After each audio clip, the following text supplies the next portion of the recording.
क्या होगा अगर हम दुनिया के सबसे तेज दिमागों में से एक को इंसानी सरलता की सबसे कठिन परीक्षाओं में से एक के सामने खड़ा कर दें।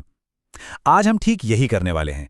एक टॉप एआई को एक ऐसी परीक्षा के खिलाफ खड़ा करेंगे जिसे पार करना लगभग नामुमकिन माना जाता है। तो असली सवाल यह है कि जब दुनिया का सबसे एडवांस्ड आर्टिफिशियल इंटेलिजेंस दुनिया की सबसे मुश्किल परीक्षा का सामना करता है तो होता क्या है? क्या वो इंसानी बुद्धि को भी पीछे छोड़ देता है या फिर उसकी अपनी सीमाएं सामने आ जाती हैं? चलिए पता लगाते हैं। हर बड़े मुकाबले के लिए एक अखाड़ा तो चाहिए, है ना? इस मामले में वो अखाड़ा है भारत की मशहूर आईआईटी जेईई परीक्षा। और ये सिर्फ एक टेस्ट नहीं है, ये अपने आप में एक लेजेंड है। जरा इन आंकड़ों पर नजर डालिए, ये अपने आप में पूरी कहानी कह देते हैं। जहां एसएटी में सिलेक्शन रेट करीब 50% है, वहीं आईआईटी जेईई एडवांस्ड में ये 1% से भी कम है। ये बात इसे दुनिया की सबसे मुश्किल परीक्षाओं में से एक बना देती है। लेकिन बात सिर्फ सिलेक्शन रेट की नहीं है। जैसा कि वेदांतु के इस एनालिसिस में बताया गया है, इस परीक्षा की मुश्किल कई परतों में है। सालों का लंबा चौड़ा सिलेबस, ऐसे सवाल जिनमें कई कई स्टेप्स में सोचना पड़ता है, और सबसे बड़ी चुनौती नेगेटिव मार्किंग, मतलब यहां तुक्का लगाने का कोई चांस ही नहीं है। तो अब मिलते हैं हमारे चैलेंजर से, GPT-4। ये भाषा मॉडल इतना पावरफुल है कि रिसर्चर्स को इसकी असली ताकत आजमाने के लिए एक नई और ज्यादा कठिन चुनौती की जरूरत पड़ गई। तो हुआ ये कि GPT-4 जैसे एआई जो नॉर्मल टेस्ट थे उनमें तो कमाल कर रहे थे, वो एक तरह से बहुत आसान हो गए थे।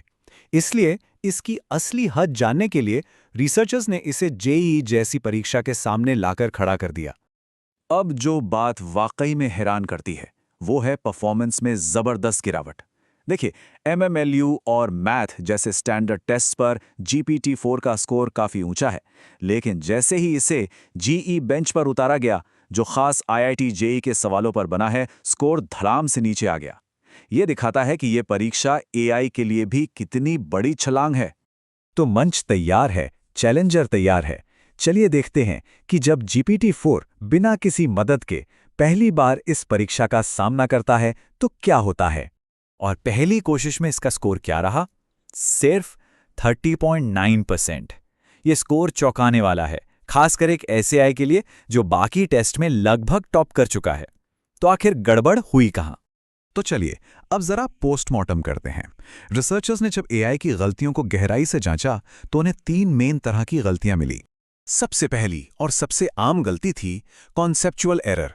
इसका सीधा सा मतलब है कि एआई को या तो सही सिद्धांत ही याद नहीं आया, या वो ये समझ ही नहीं पाया कि इस सवाल पर कौन सा सिद्धांत लगाना है। जैसे कि इस केस में देखिए, यहां एक डिफरेंशियल इक्वेशन को हल करने के लिए एआई सही तरीका ही नहीं पहचान पाया। ये तो ज्ञान की एक बुनियादी कमी है। दूसरे तरह की गलती थोड़ी और पेचीदा है, ग्राउंडिंग एरर। यहां एआई को सही कॉन्सेप्ट तो पता है, लेकिन वो उसे सवाल में दिए गए खास नंबर्स पर ठीक से लगा नहीं पाता। इस उदाहरण को देखिए, ये बिल्कुल साफ कर देगा। एआई को केमिस्ट्री का सिद्धांत तो पता है, लेकिन जब इलेक्ट्रॉनों की गिनती करने की बारी आई तो उसने गलती कर दी। मतलब सिद्धांत जानना एक बात है और उसे सही से इस्तेमाल करना बिल्कुल दूसरी। और तीसरी और शायद सबसे हैरान करने वाली गलती है कंप्यूटेशन एरर। सोचिए, इतना पावरफुल मॉडल बेसिक मैथ और अलजेब्रा में गलतियां कर रहा था। ये एक क्लासिक उदाहरण है। यहां एआई ने एक बहुत ही मामूली सा स्क्वेयरिंग का ऑपरेशन गलत कर दिया और बस पूरा जवाब ही गलत हो गया। ये दिखाता है कि मुश्किल सवालों में भी बेसिक चीजें सही करना कितना जरूरी है। तो क्या मान ले कि एआई फेल हो गया? नहीं, बिल्कुल नहीं। असली कहानी तो अब शुरू होती है, ट्रेनिंग का दौर। रिसर्चर्स ने यह देखने की कोशिश की कि क्या कुछ तरकीबें लगाकर एआई का परफॉर्मेंस सुधारा जा सकता है। सबसे पहली ट्रिक थी चेन ऑफ थॉट। इसमें कुछ नहीं, बस एआई को कहा गया कि भाई स्टेप बाय स्टेप सोचो, और नतीजा स्कोर में सीधा 4.2 पॉइंट्स का सुधार। सिर्फ सोचने का तरीका बदलने से इतना बड़ा फर्क पड़ा। इसके बाद उन्होंने सेल्फ कंसिस्टेंसी को आजमाया। इसका फंडा भी बड़ा सिंपल है। एआई से एक ही सवाल को कई बार हल करवाया गया और फिर जो जवाब सबसे ज्यादा बार आया उसे चुन लिया। इससे स्कोर में और 3.9 पॉइंट्स जुड़ गए। लेकिन हर तरकीब काम नहीं आई। जब रिसर्चर्स ने सेल्फ क्रिटिक की कोशिश की, यानी एआई से कहा कि अपनी गलतियां खुद ढूंढो और सुधारो, तो नतीजे हैरान करने वाले थे।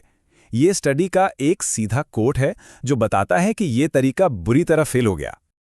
और ये स्लाइड इस नाकामी को बखूबी दिखाती है। यहाँ एक एआई वेरीफायर एक सही मैथमेटिकल स्टेप को ठीक करने की कोशिश कर रहा है और असल में उसे और गलत बना रहा है। अपनी गलतियां सुधारने की जगह वो नई गलतियां पैदा कर रहा था। तो इतनी सारी ट्रेनिंग, इतनी तरकीबों के बाद आखिरी नतीजा क्या रहा? अब वक्त आ गया है कि एआई के सबसे अच्छे परफॉर्मेंस की तुलना असली स्टूडेंट से की जाए। पर असली परीक्षा में एक और विलेन होता है, नेगेटिव मार्किंग।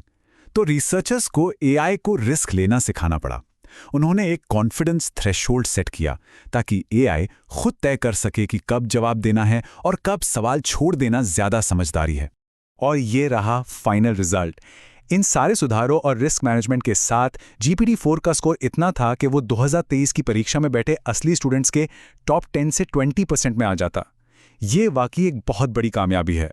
तो आखिर में हम एक बड़े ही अजीब सवाल पर आकर रुक जाते हैं। एक एआई जो दुनिया की सबसे मुश्किल परीक्षाओं में से एक में टॉप कर सकता है, वो बेसिक लॉजिक में अटक जाता है। ये हमें इंटेलिजेंस यानी बुद्धिमत्ता की असली प्रकृति के बारे में क्या सिखाता है? शायद यही कि असली समझ सिर्फ जानकारी को रटना नहीं, बल्कि उसे गहराई से जानना और सही ढंग से लागू करना है। और ये वो शिखर है जिस पर चढ़ना एआई के लिए अब भी बाकी है।